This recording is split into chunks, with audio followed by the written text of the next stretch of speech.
An all-star cast of veteran actors come together for the Oscar-winning Conclave. Let's talk about it.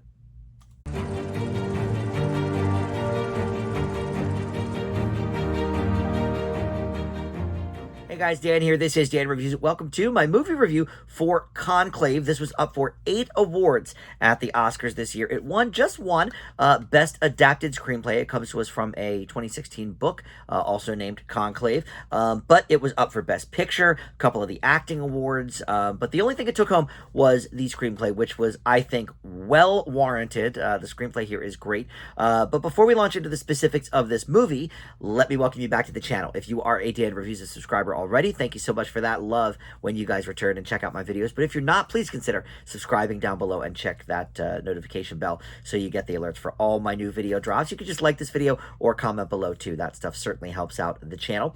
So this came out a few months ago and is now available for streaming on Peacock. It became actually available a little bit before the Oscars, but it's taken me some time to, between all my new reviews and whatever, to catch up with this. But this is the last Best Picture nominee that I have to review. Every other Best Picture nominee has been up there on my channel, so you can check out those reviews. Nora, which won Best Picture, and The Brutalist, and Amelia Perez, and Wicked, and Complete Unknown, all of them. So this one, though, surprised me maybe the most out of all of the movies because just from the subject matter, I thought maybe it would be boring. It's rated PG, which sometimes means, okay, not too much is going on. It's very, heavily sanitized and whatnot.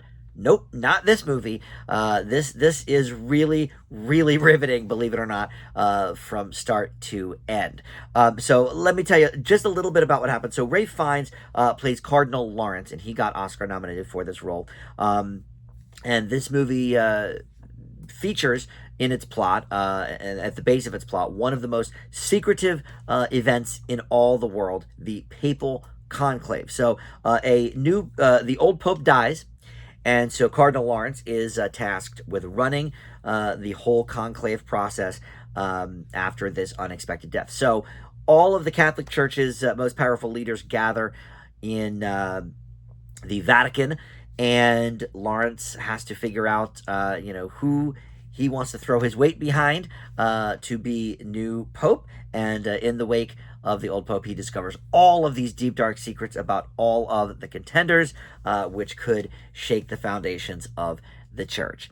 So on the surface, okay, picking the new Pope maybe doesn't sound super interesting, but my goodness, they really have done some work on this movie for sure. So like I said, it's got an all-star cast of veteran actors. So not only do you have Ralph Fiennes there, but as some of the other popes involved, you have, or potential popes, I should say, you've got Stanley Tucci, John Lithgow, Isabella Rossellini, who got Oscar nominated for her role here, plays one of the heads of the Vatican and sort of trying to keep everything in place. Sister Agnes is her name. But you've also got some newcomers here that actually make a bit of an impact as well amongst everything else, including Carlos Diaz, Merab Nindy, Lucien Masmati, and Brian O'Byrne. The acting here is really top-notch. Now, this won at the Screen Actors Guild for Best Acting Ensemble, and I can see why. I mean, look, this year definitely had some good ensembles. Every year does. The group from Wicked obviously was great, and the group from A Complete Unknown, you had 3 Oscar-nominated performances just from that movie. But Conclave, just as a whole, everybody was just firing on all cylinders. Now, I will admit, of the Best Supporting Actress nominees, I think Isabella Rossellini, of all the acting nominees, maybe sticks out, among some of the others, just because her role wasn't that meaty and juicy as compared to, Stanley Tucci's or Lithgow's, or, of course, Ralph Fiennes, who was nominated. But no matter, her performance was great. I just think her character maybe didn't have enough to do as compared to some of the other people. But look, the script here is so sharp. It really kept things interesting. And like I said, when I heard about this, I guess for one thing, I was thinking it was going to be along the lines of this movie called The Two Popes, which got several Oscar nominations a few years ago. I think that was a Netflix original, and I found that very boring. I ended up giving it probably a B or a B minus or something because the acting was good, but I was pretty bored watching it. And I thought, oh, is this going to be another boring Pope movie? And it's anything but. I mean, it ends up being this riveting sort of mystery, puzzle piece type movie where we are. Kind of seeing things through Ray Fiennes' character and his eyes, and we're sort of discovering things along with him most of the time. There's a few secrets we learn, I think, along the way that maybe we are privy to before him, but for the most part, it's kind of unfolding through his eyes, and it's so interesting, believe it or not. And yes, the acting. I mean, look, this is a top-notch group of people. Stanley Tucci, John Lithgow. These are two veteran actors who have, I think, both been Oscar nominated. I know Lithgow has.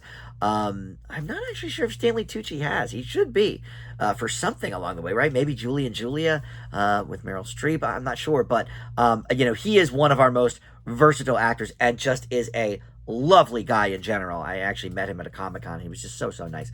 But Lithgow, there's another one. I mean, talk about range, from Third Rock from the Sun, this big, broad comedy to a lot of these dramatic roles. He's done some horror stuff.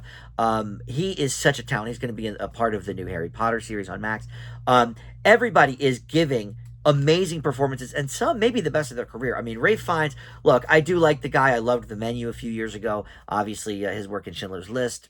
We don't even need to talk about that, but this could be one of his best performances, if not the peak for him. This was just such a good movie, very riveting. And the other things that were nominated for, like Best Costume Design, yep, costumes on point. Best Original Score, the score was great, giving us sort of that eerie feeling that we needed at times. But again, it is rated PG, so there's nothing necessarily, volatile here or that questionable. There's no real bad language because these are, people of the cloth. So in their everyday life, they certainly, try not to use words that maybe they wouldn't want us using, for example. This one was the biggest surprise for me in terms of the big Oscar nominees of the year. I leave Conclave with an A. And in terms of the Best Picture ranking for me, this is probably, third, maybe fourth, but I think probably in third of the ones that got nominated. Very, very great movie. So yeah, you can check it out now on Peacock, like I said, and that'll do it. And check out my other Best Picture nominee videos as well. I've nominated now, or I've done videos, like I said, for all 10 of the Best Picture nominees. So, all right, thank you so much for watching Dan Reviews It, and I will see you next time.